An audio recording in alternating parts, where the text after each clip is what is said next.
Questions orales, oral questions. The Honourable Leader of the Opposition.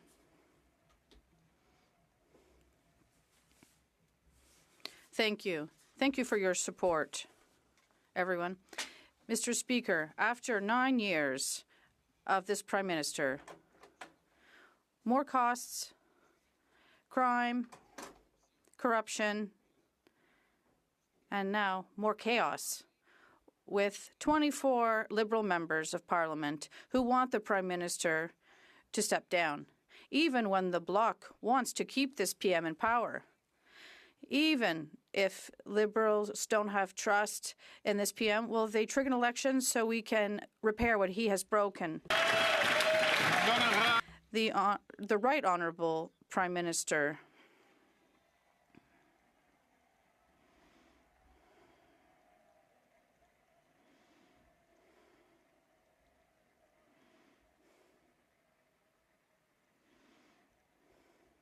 Mr. Speaker,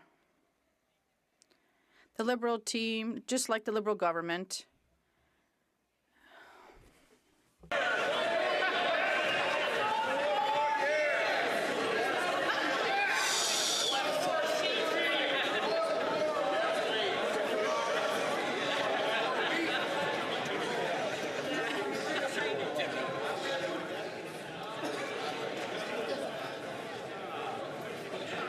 The Right Honourable Prime Minister. I want to thank all members of this House for their rousing show of confidence.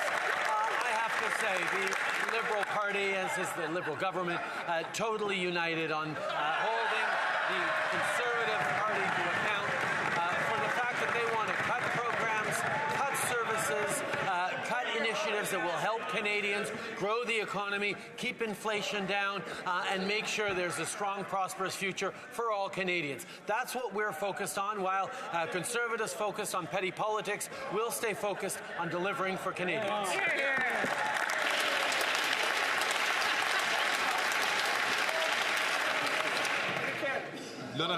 the Honourable Leader of the Opposition.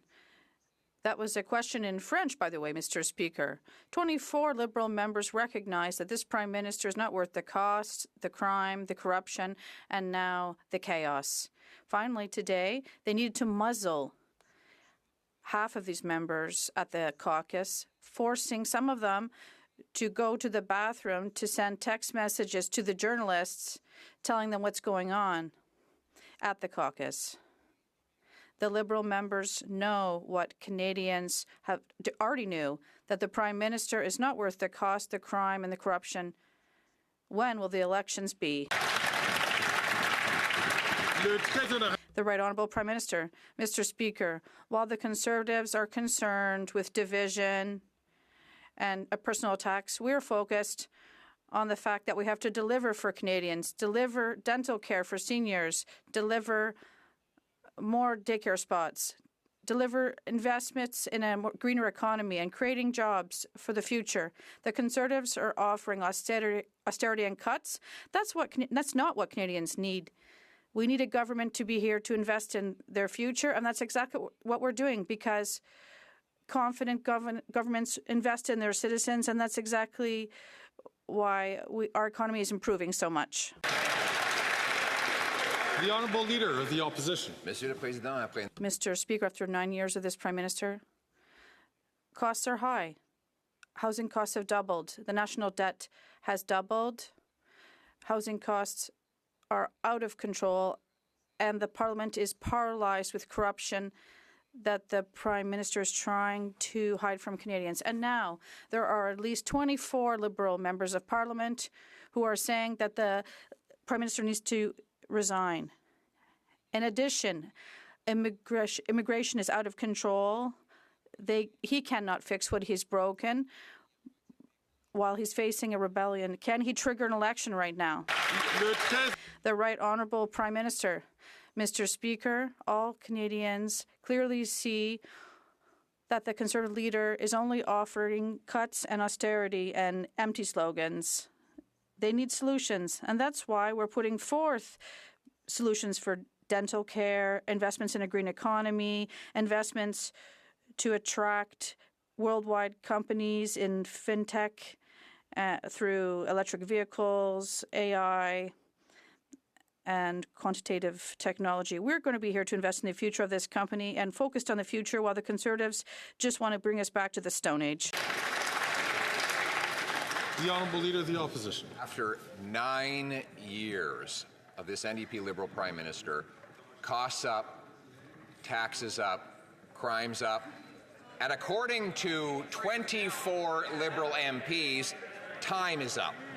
This Prime Minister has doubled housing costs, doubled the national debt, given us the worst economy in the G7.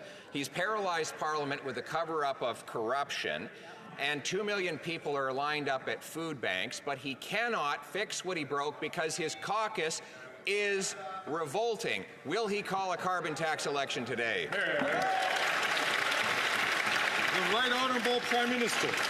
Speaker, while the Leader of the Opposition is focused on politics, we're focused on delivering for Canadians the things that matter most, whether it's more money in their pockets with the Canada Carbon Rebate, more places at $10 a day childcare right across the country, dental care for seniors and more Canadians of all ages as we move forward to deliver things that are easing pressures on the pocketbooks and building a strong economy for everyone.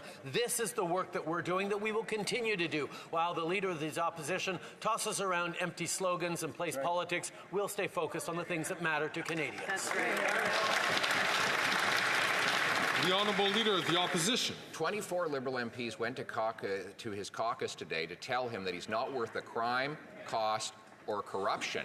They wanted to tell him that he's doubled housing costs, doubled the national debt, sent 2 million people to the food banks, but he wouldn't let them. He silenced half of the dissidents. In fact, some were intimidated so much so that even Rosemary Barton, the Prime Minister's favorite journalist, said people don't have phones in the room and some people are going to the bathroom texting us.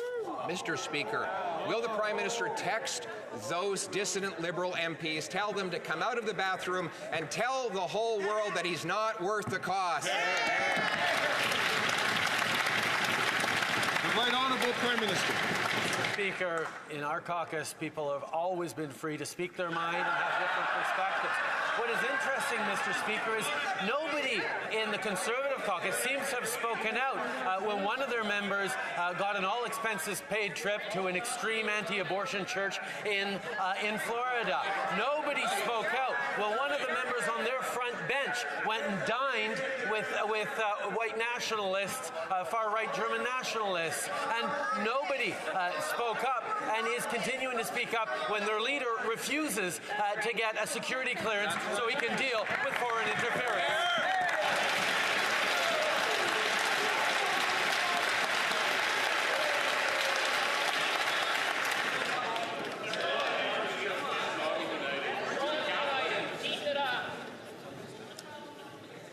The Chair is, knowing that today is Wednesday, has been relatively tolerant of a lot of calls from both sides of the House.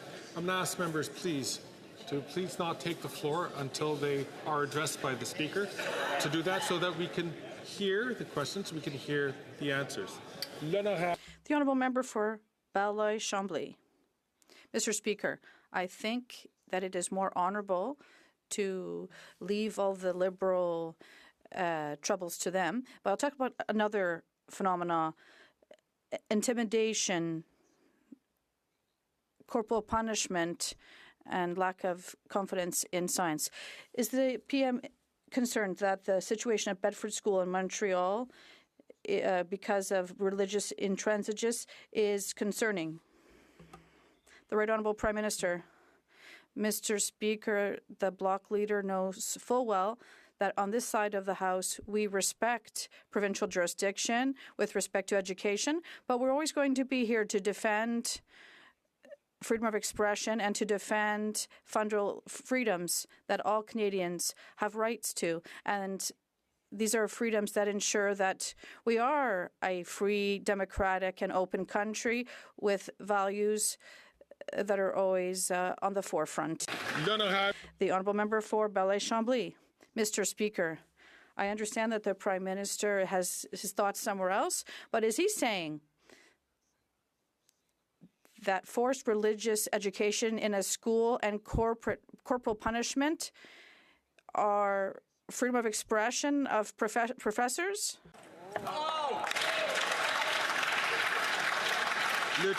The Right Honourable Prime Minister.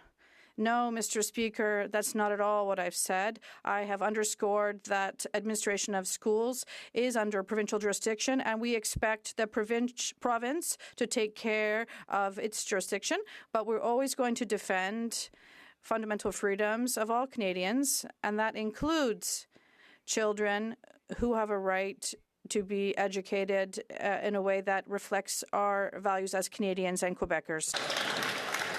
The honourable member from Burnaby South. I recognize that the Prime Minister is distracted, but there's a recent survey that's come out that shows that over half of Canadians are having a hard time with the cost of groceries. Now, too many in this chamber are more worried about themselves than kids going to sleep hungry in our country.